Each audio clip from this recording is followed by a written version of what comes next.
Good morning class third. तो बच्चों subject है आपका SST, so please open your SST book. इसमें जो हमने पढ़ा है वो है हमारा चैप्टर 12 सोर्सेज ऑफ हिस्ट्री। इसमें ही हम आज आगे बढ़ेंगे एक्सरसाइज के साथ। तो आज हम इसमें करने जा रहे हैं डी पार्ट, जो कि है हमारा राइट, ट्रू और फॉल्स। जैसे आपको पता है ट्रू मतलब होता है सही और फॉल्स मतलब गलत। तो जो सही स्टेटमेंट है उसके लिए हम लिखेंगे ट्रू और जो गलत है उसके लिए हम लिख देंगे फॉल्स। तो देखिए पहला, those things which will happen tomorrow are known as the present events. वो चीज़ें जो कि हमारे किस में होती हैं, आने वाले कल में होंगी, वो क्या कहलाती हैं, प्रेजेंट इवेंट्स। सही है तो हम ट्रू लिखेंगे, गलत है तो फॉल्स लिखेंगे। तो इसे देखते हैं हम कॉपी में। सबसे पहला काम है, क्लास है थर्ड, सब्जेक्ट है SST और डेट है 6 Feb 2021, ठीक है। और लेसन का नाम है sources of history. D part हम कर रहे हैं राइट, ट्रू और फॉल्स।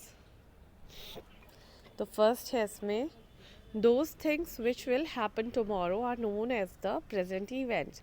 जो घटनाएं हमारे आने वाले कल में होती हैं या जो हमारा आने वाला कल है उसमें होंगी, वो कहलाती हैं प्रेजेंट इवेंट्स। वो प्रेजेंट इवेंट कहलाती हैं जो टुमारो हैपनिंग होने वाली हैं।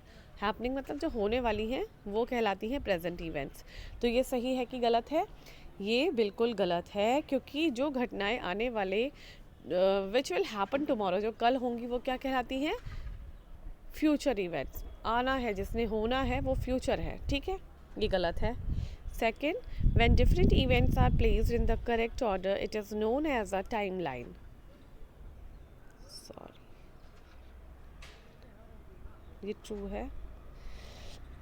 When different events are placed in the correct order, जब घटनाएं बिल्कुल एक सही क्रम में ऑर्डर होती हैं तो वो टाइमलाइन कहलाती है। सही है या गलत है? तो ये बिल्कुल सही है, ये ट्रू है, इसमें ट्रू लिखेंगे। जो घटनाएं एक सही क्रम में होती हैं बिल्कुल, तो वो क्या कहलाती हैं, टाइमलाइन कहलाती हैं। क्योंकि टाइमलाइन में हम क्या करते हैं, चीज़ों को सीक्वेंस से लगाते हैं, 1 by 1। आगे बढ़ते हैं।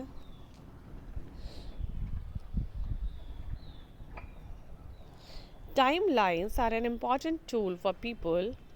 Timelines are an important tool for people who study events that happened long ago. Timeline क्या होती है? Timeline are an important tool. Timeline जो है वो एक इम्पॉर्टेंट टूल है, एक साधन है हमारे पास। किस चीज़ के लिए? स्टडी करने के लिए उन इवेंट्स को जो बहुत समय पहले होती हैं। तो ये सही है कि गलत है? ये बिल्कुल सही है, तो इसमें हम लिख देंगे true. Fourth, historians need to find out about events that happen in the present.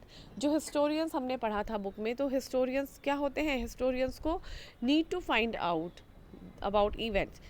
Historians उन इवेंट्स की स्टडी करते हैं जो प्रेजेंट में होती हैं। सही है कि गलत है?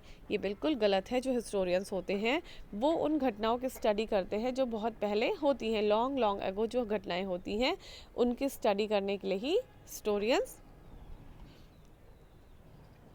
स्टडी करते हैं। हिस्ट्री वाली चीज़ों को जो पहले हो चुकी हैं उनको स्टडी करते हैं historians. Fifth number, the things which happen yesterday are the past events.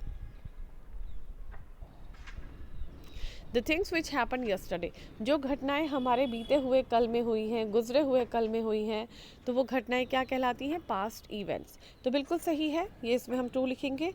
क्यों? क्योंकि जो घटनाएं हमारे गुजरे हुए कल में हुई हैं वो पास्ट हो चुका है, वो गुजर गया है, वो बीत गया है, तो इसलिए वो इवेंट कहलाते हैं पास्ट इवेंट। तो ये बिल्कुल सही है, इसमें हम लिख देंगे ट्रू। तो आज सिर्फ इतना ही काम मैं आपको करवा रही हूँ। इसे आपने करना है अपनी कॉपी में अच्छी सी हैंड राइटिंग में, और इसको आपने साथ ही साथ लर्न भी करना है। ओके, तो ऐसे करिए आप कॉपी में अच्छी सी राइटिंग में।